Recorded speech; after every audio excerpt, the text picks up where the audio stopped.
Here's why men struggle to leave a toxic relationship. Let's be honest, you already know she's toxic.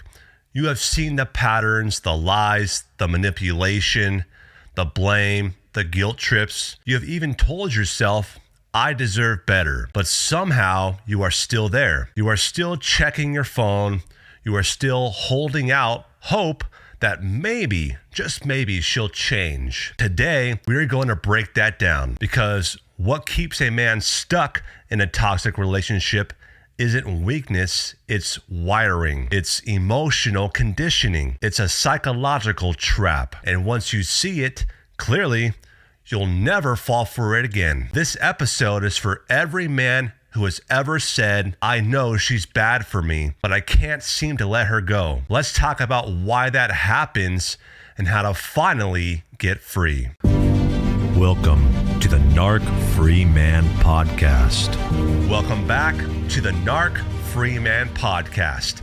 I'm Phillip Dugas. Most men don't realize this, but toxic relationships rewire your brain. When you meet a narcissistic or emotionally abusive woman, it doesn't start with chaos. It starts with connection. She mirrors you, your dreams, your humor, your values, until you feel like you have found your soulmate. That flood of affection, attention, and intimacy releases dopamine and oxytocin, the same chemicals that bond mothers to newborns and addicts to their next high. You feel safe, wanted, and seen. And that's exactly what she needs.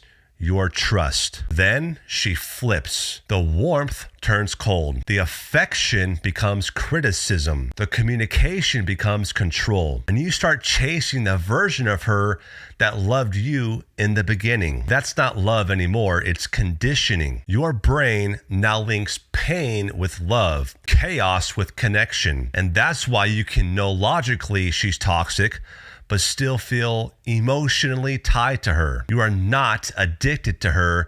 You are addicted to the relief you feel when her chaos stops. That's the first invisible chain. Chemical dependency disguised as love. Here's the second reason men stay. Guilt. You have been trained to fix things, right? You have been taught that if something's wrong, it's your job to work harder, communicate more, and love her better. So when she says, you never listen, or you are cold, or you are not the man I married, you believe it. You go into repair mode, not because she's right, but because you have been conditioned to prove your worth. She weaponizes your empathy. She takes your loyalty, your strength, and uses it to keep you stuck. You start walking on eggshells.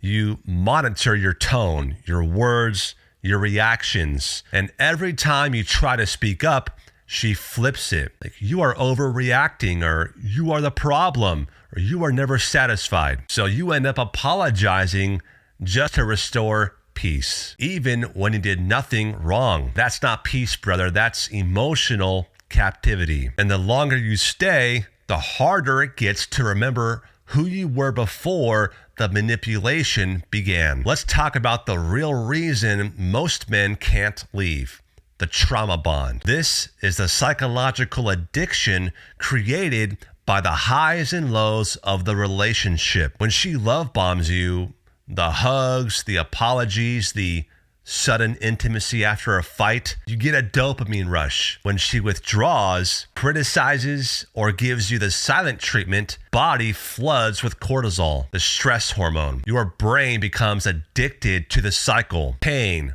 relief, pain, relief. It's the same mechanism that keeps gamblers at the slot machine or addicts chasing the next fix. You are not craving her love anymore.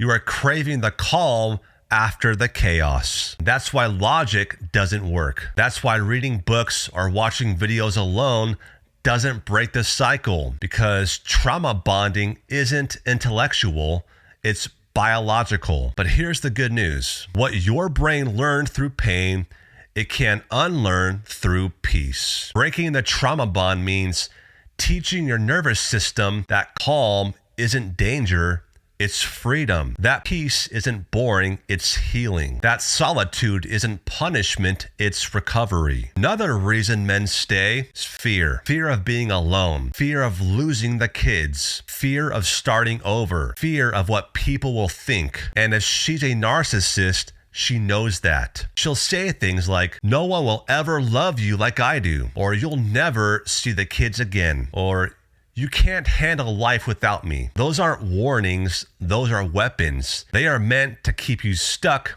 in survival mode. And when you have been gaslit long enough, you start believing them. You start doubting your strength, your worth, and your sanity. But brother, listen to me. You were strong before she came along.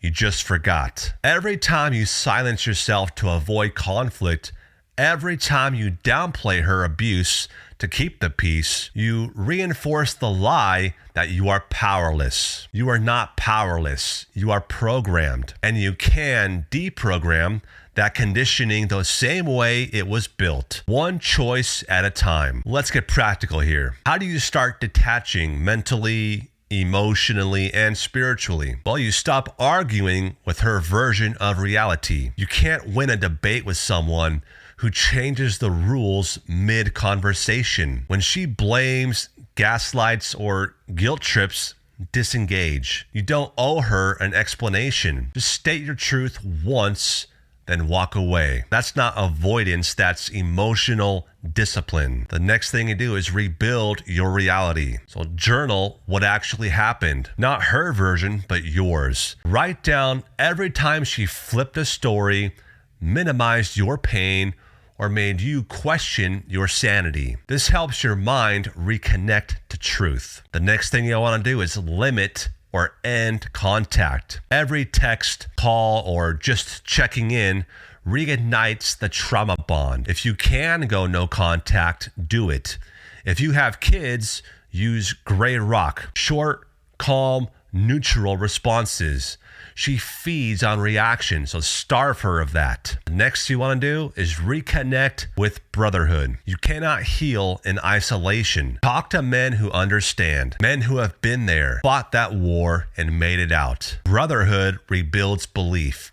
It reminds you that you are not crazy, you were conditioned. The next thing you'll want to do is replace chaos with structure. Your nervous system needs new rhythms. So wake up early, write down what you're grateful for, go to the gym, eat clean, pray, meditate, whatever you do. Build something that's yours again. You don't heal by obsessing over her. You heal by investing in you. The hardest truth to accept is this: she's not going to change. No amount of love, patience, or sacrifice will make a narcissistic woman self-aware, because her power depends on your confusion. Her control depends on your hope. The longer you stay, the more of yourself you lose. And one day, you'll wake up, look in the mirror, and not recognize the man staring back. Leaving her isn't betrayal, it's self-respect. It's choosing peace over punishment. It's saying, I'm done negotiating my worth. That's not running away, that's rising up. Brother,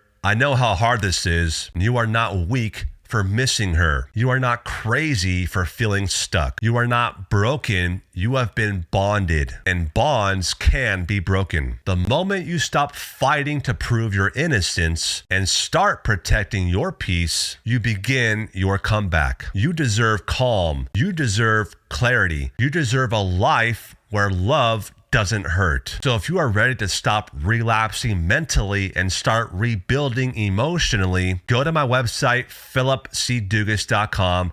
I have all kinds of books and resources there for you. I also created a 10-video training series called Breaking the Bond. It'll show you exactly how to do what I'm talking about today in this podcast, step by step, but in more details. So until next time, stay strong, stay steady, and stay narc free.